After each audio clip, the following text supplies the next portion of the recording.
according to Theo. She had good friends, such as J. Gordon Legge, sort of a protege of Mother's because he was a young man and was fascinated by her artwork, Johnny Walbridge, and the musician Ed Plum. Ed had a great admiration for her and a respect for her. They got along just beautifully. He felt that she was a great help in bridging the gap between the art and the music because she anticipated just about equally in both. My mother was trained in watercolor. She was an excellent watercolorist. Her early work was all watercolor. She had hardly done pastel, and when she came to the studio, she became interested in how they were using pastel. Somebody at the studio introduced working in light pastel colors on a black background, and she picked up on that right away and started doing it. She had never done it before, but it was just unnatural for her to do that. I visited there as a child, and I remember being fascinated. The early Disney studio on Hyper Ryan Avenue was dark compared to the new studio in Burbank. It was a dark old building, and the artist would have a lamp at his desk, and it wasn't very elegant. I remember I noticed a trail of ants running across one of the doorways, and the other men remarked, "You know, we train those ants. Do you see this line? We train them to run along this line." What they'd done was to draw the line after the ants. That was one of their little jokes.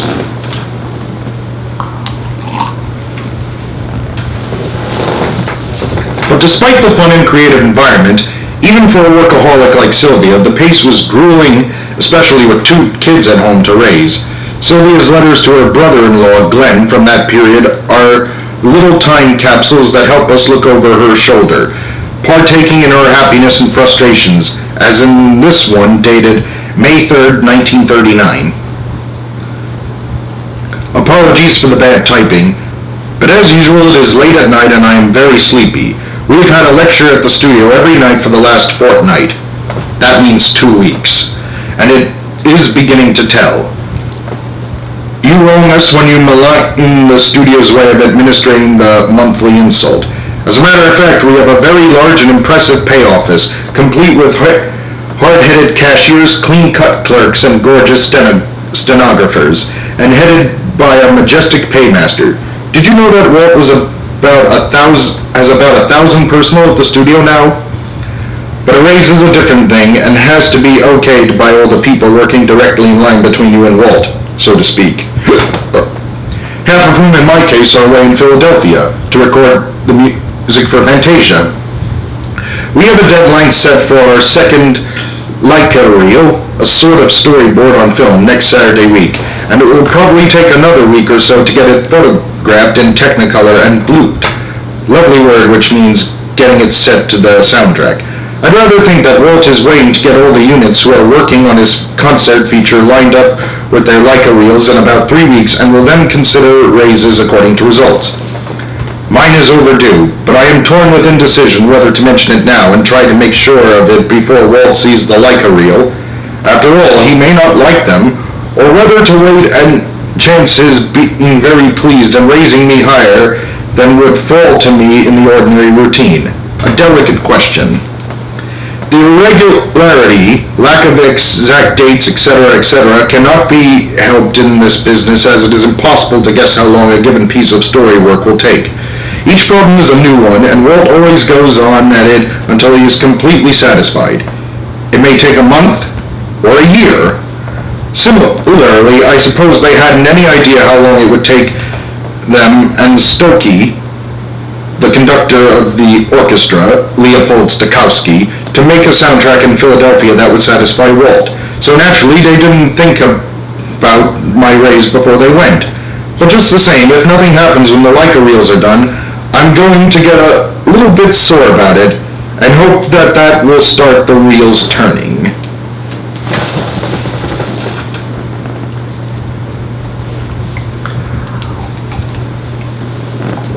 April Shower and the Gathering Storm. By April 5th, 1940, work on Fantasia was virtually complete, and Sylvia had been assigned to work on 2 sequences of Bambi, Little April Shower and the Abandoned North and South Winds.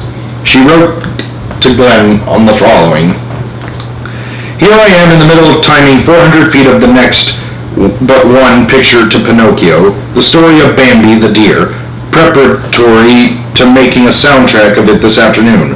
When in comes a guy and snatches away my precious score with all my notes and remarks on it and says it is the only one, and he simply has to get the composer's okay to 4 bars we have inserted. So while the musicians wrangle, there may be a chance to write to you. Our concert feature has all gone through to animation now, so we haven't got much more to do to it and are working on Bambi. The concert is said to be a real triumph and will be released in the summer or early fall. Meanwhile, everyone is very exhausted in our unit as we got off that 400-foot reel to camera yesterday. We have been working on it more than 2 months, and it is a rainstorm in the forest with all the little animals' reactions. Very nice stuff. The new sequence, which we shall pick up next week, is the north, male wind, and the south, female wind, making love to each other in the moonlight in the forest, set to music. They have written some swell music for it, but it is extraordinarily hard to illustrate in a cartoon, and at the same time pass Will Hayes, head of the censorship office. I guess that's why the Hayes Code is named after him. While work was undeniably exciting, the turmoil of World War II in Europe was starting to affect the studio, as Sylvia wrote to Glenn Holland on May 26th. Walt announced that the situation in the studio was serious. Although he is still the #1 attraction everywhere in Europe and South America, no money is coming back to him from Pinocchio or the Mickey Mouses, except in America. That is, the U.S. He is cutting his expenses $1 million, which is a lot of money. So our personnel is to be cut, between 304 people in the next few weeks.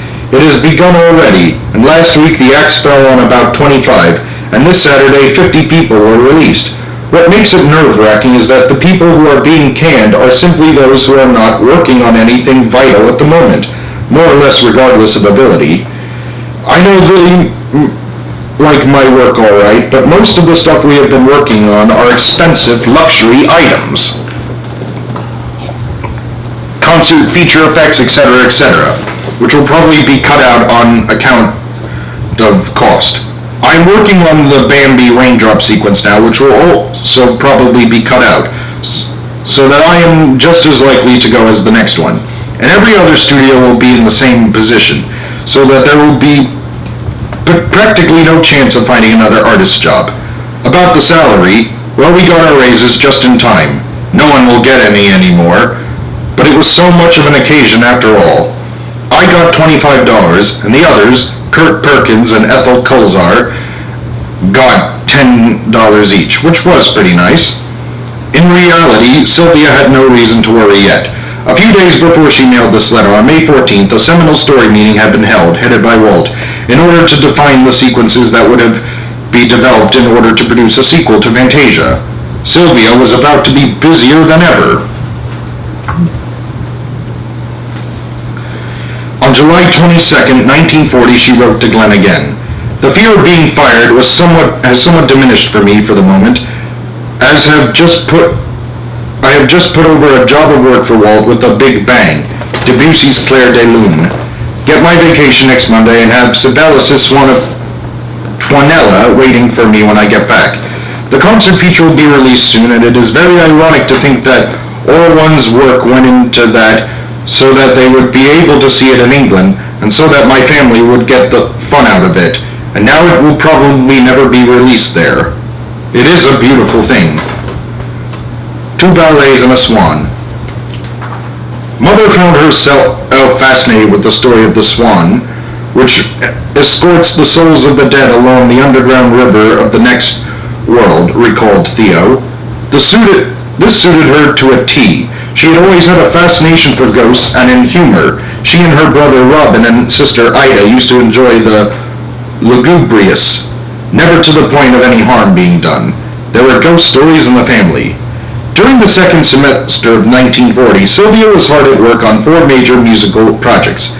Swan of Tuonela, for which she wrote a first testament on August 21st, and which would remain in development until July 3rd of the following year, was a piece as stark as Richard Wagner's Ride of the Valkyries. Sylvia, who led the project, was assisted by Sam Armstrong and Joe Staley. At a time when the studio was trying to cut costs, the fact that this sequence could have been animated using mostly backgrounds and effects animation was particularly appealing. The special effects were so essential to the project, in fact, that in January of 1941 a special story session was held to discuss them with the presence of two of the most prominent effects specialists at the studio, Joshua Meder and Ub Iwerks. But after a last story session on July 3, 1941, the beautiful project about Twinella, Finnish Hell, was shelved. The second musical project was tentatively called Insect Ballet and was a collection of 4 individual music segments. For Butterfly by Edvard Grieg, Ethel Kulser, probably supervised by Sylvia, created pastel drawings that evoked a Japanese screen with designs embedded in black enamel. The result was darker than the Japanese symphony concept developed by Bianca Majoli in the 1930s, but the idea was similar. For Chopin's Minute Waltz, Sylvia Holland worked on subtle sketches that told the story of a black dragonfly who fell in love with a red-headed female dragonfly. The drawings for the third sequence, Mosquito Dance by Paul White, were also created by Sylvia. Finally, on Flight of the Bumblebee by Rimsky-Korsakov, Sylvia benefited from the help of Kurt Perkins. The third and fourth projects both featured babies as their central characters and were developed by Sylvia and Ethel as a team. Adventures in a Preambulator by composer John Alden Carpenter presented the world as seen through a baby's eyes, while Baby Ballet focused on babies from around the world performing an elaborate ballet. The choice of music for Baby Ballet was a complex one. The first piece envisioned was Innovation to the Dance by Carl Maria von Weber. At that point, Mary and Lee Blair were working on preliminary sketches. The studio then decided to try using a medley of lullabies. Sylvia Holland, Ethel Kulser, and Colt Perkins handled the second incarnation of the project, while Mary Blair developed sketches for a contemplated book. It was eventually decided to use the music Humoresque by Tchaikovsky, and Sylvia handled the planned continuity for this final version.